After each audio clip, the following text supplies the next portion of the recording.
নমস্কার বন্ধুরা, আমাদের রূপায়ণ নামেশ ব্লগে তোমাদের সবাইকে অনেক অনেক স্বাগত আর অনেক ভালোবাসা।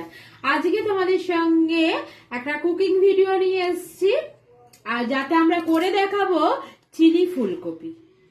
তো এখন ঠান্ডার সময় ফুলকপির একঘেয়েমি জিনিস না খেয়ে একটু যদি অন্যরকম কিছু করা যায় তাহলে তো বেশ ভালো লাগে। তার জন্য দেখো চিলি ফুলকপি করব বলে ফুলকপিগুলোকে এইরকম করে কেটে নিয়েছি, এরকম ছোট ছোট ভাবে কেটে নেবে। তারপরে 3 থেকে 4 বার ভালো করে জল পাল্টে পাল্টে ধুয়ে নিয়েছি ফুলকপিটাকে।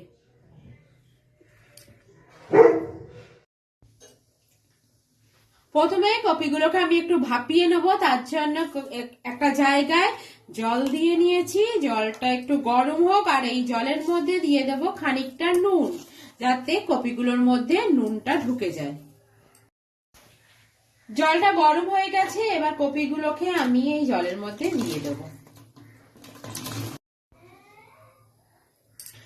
দেখো এখানে ফুলকপিটাকে আমি দিয়ে দিয়েছি। এবার ফুলকপিটাকে একদম যাতে সেদ্ধ হয়ে যাবে এরকম ভাবে না, জাস্ট জলটা পাল্টে ফেলবার জন্য ভাপানোটা। কারণ ফুলকপি থেকে যে গন্ধটা বেরোয়, জলটা ফেলে দিলে সেই গন্ধটা কিছুটা কেটে যাবে, আর ফুলকপির মধ্যে নোংরাটাও কেটে যাবে, যার জন্য ফুলকপিটাকে একটু ভাপিয়ে নেওয়া। ফুলকপিটা কিন্তু ভাপিয়ে নিয়েছি, খুব কিন্তু বেশি সেদ্ধ করেনি, জাস্ট জলটা ফেলে দেওয়ার জন্য। এই ভাপিয়ে নেওয়ার আর একটা কারণ হচ্ছে, যাদের গ্যাসের প্রবলেম আছে ফুলকপির জলটা ভাপিয়ে ফেলে দিলে তাহলে কিন্তু গ্যাসটাও হয় না। তাহলে চলো ফুলকপিটা ছেঁকে নিই।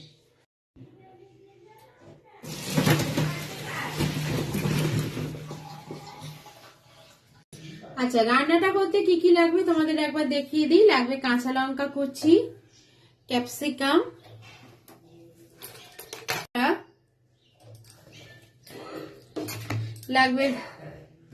লাগবে ভিনিগার, সোয়া সস, টমেটো সস, গোলমরিচের গুঁড়ো, আর লাগবে কর্নফ্লাওয়ার। তাহলে চলো রান্নাটা শুরু করা যাক। আমি অবশ্য রান্নাটা পুরোপুরি করবো নিরামিষ ভাবে, তোমরা চাইলে কিন্তু রান্নাটা পেঁয়াজ রসুন ব্যবহার করতে পারো। তাহলে আর একটা জিনিস তোমাদের দেখাতে ভুলে গেছি, সেটা হচ্ছে ময়দা। এবার চলো একটা ব্যাটার তৈরি করি। আগে একটা পাত্রের মধ্যে আমি নিয়ে নেব 2 চামচ কর্নফ্লাওয়ার,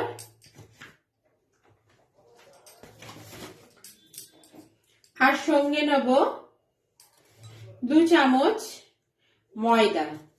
তোমরা চাইলে পুরোটাই কর্নফ্লাওয়ারে করতে পারো, কিন্তু এর সাথে ময়দা মেশালে একটু ঘনত্বটা বাড়ে, কারণ এটা তো ফুলকপি, তার জন্য।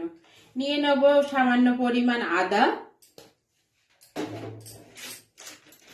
একটু গুঁড়ো লঙ্কা, এটা অপশনাল, চাইলে দিতে পারো আর না চাইলে না দিতে পারো। তাহলে এটা দিলে কিন্তু একটু টেস্টটা ভালো হয়, ঝাল ঝাল মতো হয়। সঙ্গে দেবে নুন পরিমাণ মতো। কপিতেও কিন্তু নুন ছিল, তাই নুনটা কিন্তু একটু বুঝে ব্যবহার করতে হবে। এবার এটার আমি একটা পেস্ট বানিয়ে নেবো বা ব্যাটার বানিয়ে নেবো জল দিয়ে অল্প অল্প করে। এবার সবকটা জিনিসকে আমি একসাথে মিশিয়ে নিয়েছি, অল্প অল্প করে জল দিয়ে আমি একটা ঘন ব্যাটার বানিয়ে নেব। দেখো ব্যাটারটা কিন্তু আমার একদম রেডি, ঠিক এরকম হবে, এরকম ঘনত্বটা থাকবে। এবার চলো কড়াটা বসিয়ে দিই, রান্নাটায় চলে যাই। এই রান্নাটা পুরোপুরি সাদা তেলে হবে, তার জন্য কড়াইতে প্রথমে আমি সাদা তেল দিয়ে দিলাম। তেলটা গরম হোক। তেলটা গরম হয়ে গেছে, এবার আমি একটা একটা করে ফুলকপিকে এরকম ব্যাটারটার মধ্যে মাখাবো, মাখিয়ে তেলের মধ্যে দিয়ে দেব। গ্যাসের আগুনটা কিন্তু এই সময় আস্তে রাখবে, নাহলে এটা পুড়ে যাওয়ার চান্স থাকে।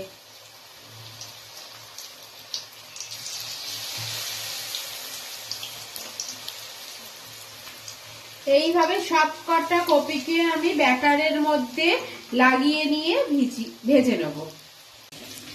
দেখো এরকম উল্টে পাল্টে একটু এইভাবে ভেজে নিতে হবে, কিন্তু খেয়াল রাখবে কোনোভাবেই যেন পুড়ে না যায়। দেখো এরকম আমার ভাজা হয়ে গেছে। এইরকম অবস্থায় এবার এইগুলোকে তুলে নিতে হবে।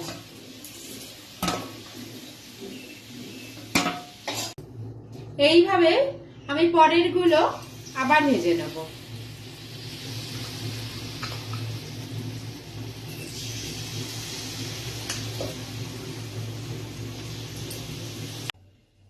দেখো আমাদের সব কটা কিন্তু ভাজা হয়ে গেছে। এইভাবে কিন্তু সব কটা জিনিসকে ভেজে নিছি, মানে সব কটা কপিকে কিন্তু এইভাবে ভাজা হয়ে গেছে।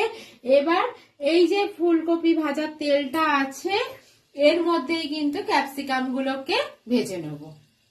চলো ক্যাপসিকাম গুলোকে একদম হালকা ভাবে ভেজে নিতে হবে, খুব একটা লাল লাল করে ভাজার দরকার নেই। দেখো ভাজা হয়ে গেছে, এবার এটাকে আমি তুলে নেবো। একদমই কিন্তু বেশি ভাজিনি।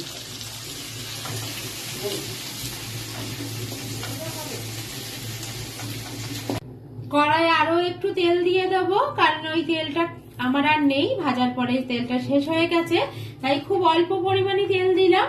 এবার এই তেলটায় বাকি রান্নাটা করব।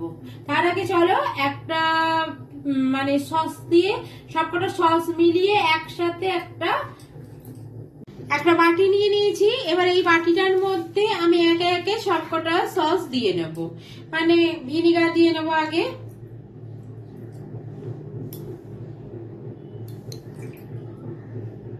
এখানে আমি নিয়ে নিয়েছি 6 টেবিল চামচ ভিনিগার, ঠিক ওরই মাপের নিয়ে নেব 4 টেবিল চামচ সোয়া সস, দিয়ে দেবো কিছুটা পরিমাণ টমেটো সস। সবকটা সসকে একসাথে নিয়ে আমি এর মধ্যে দিয়ে দিলাম কিছুটা জল। এবার ভালো করে আমি মিশিয়ে নেব। ততক্ষণে কড়ার তেলটা আমার গরম হয়ে গেছে, তাহলে চলো কড়াই চলে যাই। তেলটা গরম হয়ে গেছে, তেলের মধ্যে দিয়ে দেবো কাঁচা লঙ্কা কুচি। তোমরা যারা পেঁয়াজ আর রসুন দিয়ে করতে চাও তারা কিন্তু এই সময় কাঁচা লঙ্কার সাথে রসুন কুচিটা দিয়ে দিতে পারো। আর আমি যখন ক্যাপসিকামটা ভাজলাম সেই সময় কিন্তু কিউব করে পেঁয়াজ কেটে নিয়ে ক্যাপসিকামের সাথে হালকা ফ্রাই করে তুলে রাখতে পারো। লঙ্কাগুলো কিন্তু খুব ভালোভাবে ফ্রাই করা হয়ে গেছে। এই সময় যে সসটা বানিয়ে রেখেছিলাম, মানে সসের মিশ্রণটা, সেটা এখন আমি মিশিয়ে দিলাম।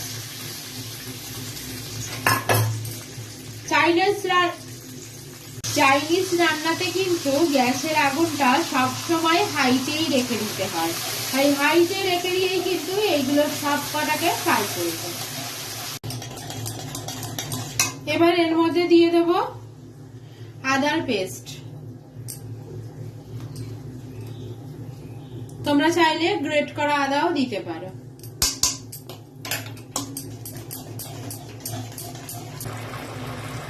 দিয়ে দেবো গোলমরিচের গুঁড়ো।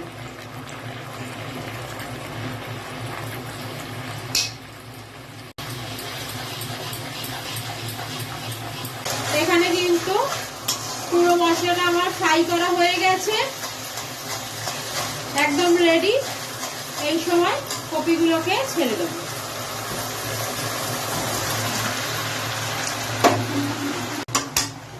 এবার মশলার সাথে কপিগুলোকে খুব ভালো করে মিশিয়ে নেব।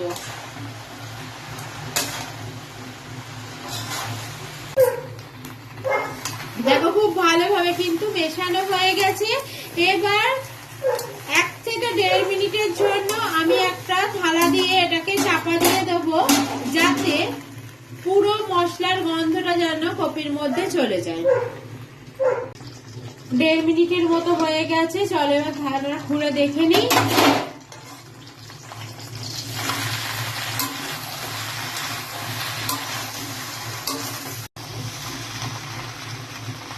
একদম ভাজা ভাজা হয়ে গেছে। এবার এই সময় যতটা যে গ্রেভি রাখতে পছন্দ করবে সে ততটা পরিমাণ জলের ব্যবহার করবে।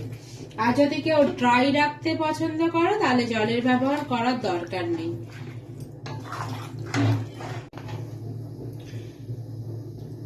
যতটা পরিমাণ গ্রেভি রাখার দরকার আমি ততটা পরিমাণ জল দিয়ে দিয়েছি। এবার এর মধ্যে দিয়ে দেব পরিমাণ মতো নুন,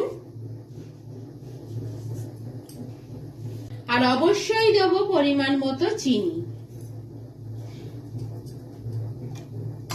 এবার সবকটা জিনিসকে একসাথে মিশিয়ে নেব, দিয়ে 3 থেকে 4 মিনিটের মতো এটাকে টাইম দেবো হতে।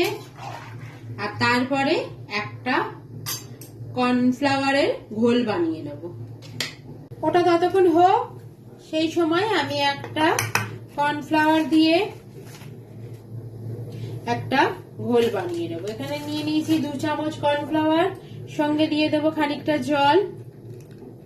নর্মাল টেম্পারেচারে থাকা জল দিয়েই করতে হবে।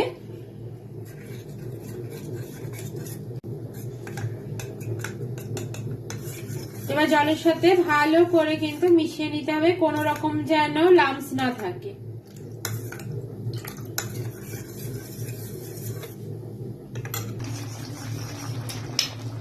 ফুটে গেছে। এবার এই সময় কর্নফ্লাওয়ার মেশানো জলটা দিয়ে দিলাম।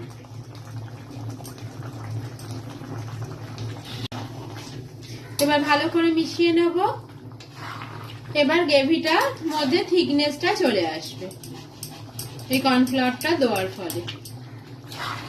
এখানে রান্নাটা মোটামুটি কমপ্লিট হয়ে গেছে। আরো 1 মিনিট এখানে ফুটতে দেবো, দিয়ে নামিয়ে নেব। তাহলে তোমরা পেয়ে যাবে একটা দারুণ স্বাদের সুস্বাদু ফুলকপি চিলি। বাস, রান্নাটা আমার একদম কমপ্লিট। এবার গ্যাসের আগুনটা অফ করে দিলাম। তাহলে তোমরা পেয়ে গেলে নিরামিষের একটা দুর্দান্ত স্বাদের চিলি ফুলকপি। তো এইভাবে একবার বাড়িতে ট্রাই করে দেখো, স্টেপ বাই স্টেপ আমি যেরকম ভাবে বলে দিলাম, তাহলে একটা অন্য স্বাদের রেসিপি তোমরা পেয়ে যেতেই পারো। তাহলে বন্ধুরা তোমরা দেখে নিলে কিভাবে চিলি ফুলকপিটা তৈরি করা হলো। তাহলে তোমরা এইভাবেই বানিয়ে নিও, আর কেমন লাগলো অবশ্যই কমেন্ট করে আমাদেরকে জানিও। আর যদি ভালো লেগে থাকে অবশ্যই লাইক, কমেন্ট, শেয়ার আর সাবস্ক্রাইব করে দিয়ে আমাদের পাশে থাকবে। আর যেসব বন্ধুরা ফেসবুক থেকে দেখবে তারা কিন্তু অবশ্যই পেজটাকে ফলো করে দিও। তাহলে বন্ধুরা আজকে এখানেই শেষ, দেখা হবে নতুন কোনো ভিডিওর সাথে। এখনকার মতো টাটা।